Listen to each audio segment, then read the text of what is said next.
Question 2 देखिए, यहाँ पे हमने ब्लैंक्स को फिल करना है एंड स्टेटमेंट को ट्रू करना है। ठीक है, तो देखो अब यहाँ पे -2/3 मल्टीप्लाई -2/3 का क्यूब है, वो कहते हैं इज इक्वल टू -2/3 होना चाहिए। ठीक है, अब यहाँ पे आपको दो चीज़ें याद रखनी है, x raise to power m multiply x raise to power n is equal to x raise to power m plus n and x raise to power m divide x raise to power n is equal to x raise to power m minus n। ठीक है, यही formula सब तरफ use होना है। अब यहाँ पर मल्टीप्लिकेशन है तो m प्लस n का यूज़ होगा हमारे पास। ठीक है ना, तो देखो अब यहाँ पे हम मतलब m की वैल्यू क्या आएगी, कि हमारे पास जो आंसर है, ठीक है, वो -2/3 आना चाहिए। ठीक है ना, तो देखो क्या आएगी। अब आपको कंफ्यूजन हो रही होगी है ना, कि अब यहाँ पे वैल्यू पुट करनी है कि यहाँ पे पुट करनी है। देखो अब यहाँ पर तो 1 है ही ना हमारे पास। ठीक है, ये तो हम अज्यूम करके चलते हैं, अगर किसी के भी है ना रैशनल नंबर हो, इंटीजर हो, अगर पावर ना दी हो तो हम 1 उसको लेकर चलते हैं। ठीक है, तो सिंपली हम m प्लस n कर देंगे, मल्टीप्लिकेशन में है तो 1 + 3 कितना होता है हमारे पास 4, तो ये इसका आंसर आ गया। ठीक है, एंड स्टेटमेंट हमारे पास ट्रू होगी। सेकंड देखो 4/5 मल्टीप्लाई 4/5 रेज़ टू पावर 9 है, तो कहते वो इज इक्वल टू 4/5 11 होना चाहिए।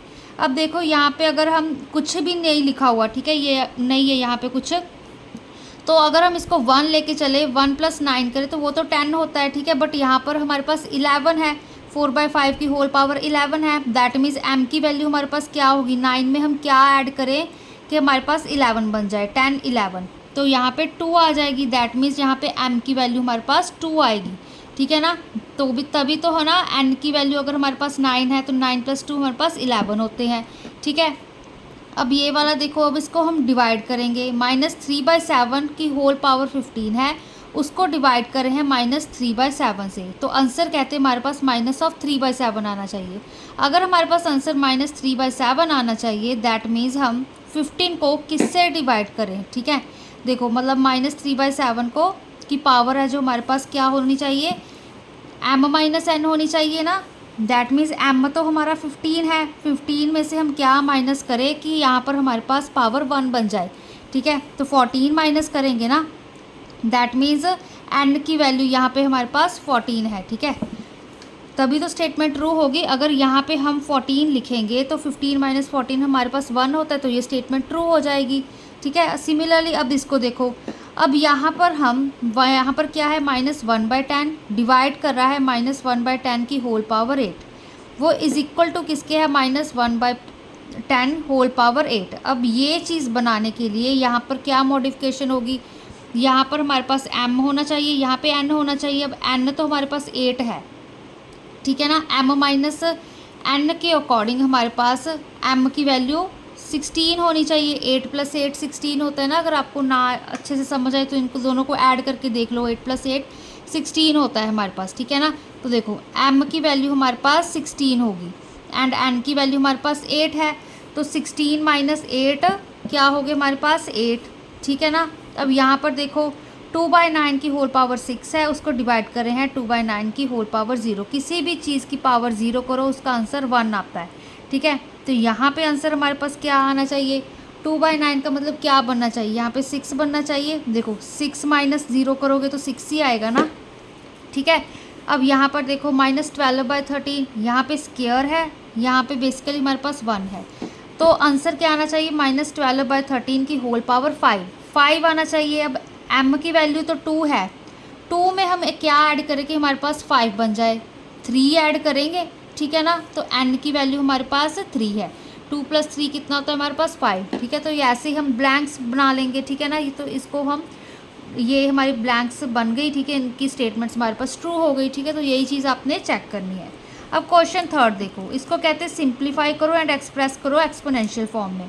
ठीक है, अब यहाँ पर इसको हम सिंप्लीफाई करेंगे तो यहाँ पर सीधा हम मल्टीप्लिकेशन में है, तो बेस क्या है -3/7, पावर क्या है m + n कर देंगे, 3 + 4 कितना होता है 4 5 6 7, तो ये इसका आंसर आ गया। ठीक है, अब सेकंड देखो, यहाँ पे बेस क्या है 11/12, यहाँ भी 11/12 है, यहाँ भी 11/12 11/12। अब पावर्स है, इनको ऐड कर दो, m + n + z कर लो, कुछ भी ले लो यहाँ पे। ठीक है, तो 15 + 5 कितना होता है 20, 20 + 10 30 हो गया। ठीक है, अब ये देखो अब डिवाइड वाला आ गया हमारे पास। यहाँ पे दोनों सेम है बेस, -9/11 की पावर 9 -9/11 की पावर 7। अब यहाँ पे डिवाइड कर रहे हैं तो 9 - 7 करेंगे। ठीक है, तो 9 - 7 कितना होता है हमारे पास 2। ठीक है, तो यहाँ पे ध्यान रखना मल्टीप्लिकेशन है तो ऐड कर रहे हैं, डिवाइड है तो माइनस कर रहे हैं। सिमिलरली अब यहाँ भी 1/4 है, यहाँ भी 1/4 है हमारे पास। ठीक है, तो डिवाइड का साइन है, माइनस करेंगे पावर्स को। 8 - 6 कितना होता है हमारे पास 2। ठीक है ना, तो ये इसका आंसर आ गया, एक्सपोनेंशियल में हो गया।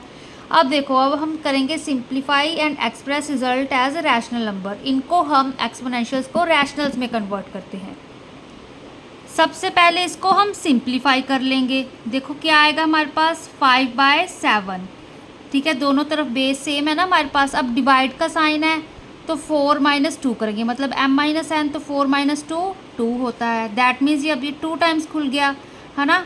5/7 मल्टीप्लाई 5/7, तो इसको कैसे लिखेंगे 5 × 5 = 25, 7 × 7 = 49। और कैसे लिख सकते हैं 5 का स्क्वायर, यहाँ पे 7 का स्क्वायर। ठीक है, तो ये इसका बेसिकली ये आंसर आया है।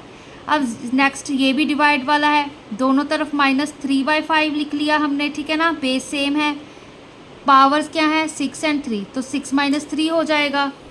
6 - 3 कितना होता है हमारे पास 3, तो क्या आएगा यहाँ पे -3/5 मल्टीप्लाई -3/5 मल्टीप्लाई -3/5। ठीक है, अब minus minus plus, plus minus minus, फिर 3 × 3 = 9, 9 × 3 = 27, 5 × 5 = 25, 25 × 5 = 125 आ गया हमारे पास। ठीक है ना, अब देखो यहाँ पे मल्टीप्लिकेशन आ गई। अब चाहे यहाँ पे आप इसको सबको ऐसे ही खोलो, अदरवाइज देखो बेस लिखा मैंने -2/3। अब पावर्स ऐड हो जाएंगे, 2 + 3 कितना होता है 5। ठीक है ना, तो दैट मीन्स इस -2/3 को हम 5 टाइम्स ओपन करेंगे। -2/3 multiply -2/3 multiply -2/3 multiply -2/3 and multiply -2/3। That means जो हमारा -2 है वो 5 टाइम्स आ रहा है, जो हमारे पास 3 है वो भी हमारे पास 5 टाइम्स आ रहा है। तो इसको देखो माइनस, अब ऑड पावर है हमारे पास 5 है, तो आंसर माइनस में आएगा। 2 को 5 टाइम्स करो, 2 × 2 = 4, 4 × 2 = 8, 8 × 2 = 16, 16 × 2 = 32। ठीक है ना, अब यहाँ पे सिमिलरली 3 × 3 = 9, 9 × 3 = 27, 27 × 3 = कितना होता है अब हमारे पास 81। ठीक है, फिर 81 × 3 = कितना होता है 243। ठीक है, तो ये चीज़ आपको याद रखनी है, आप मल्टीप्लाई करके इसको देख सकते हो। ठीक है, अब इसको देखो ये भी मल्टीप्लाई में है, 3/4 लिखा हमने, पावर्स ऐड कर दी, 3 + 2 5 होता है। दैट मीन्स इसको 5 टाइम खोलेंगे, 3/4 multiply 3/4 multiply 3/4 multiply 3/4 and multiply 3/4, 1 2 3 4 5। That means 3 5 times आ गया, 4 5 टाइम्स आ गया। ठीक है, तो इसको सॉल्व करोगे क्या आएगा, 3 × 3 = 9, 9 × 3 = 27, 27 × 3 = 81, 81 × 3 = 243। ठीक है, 243 अब 4 × 4 = 16।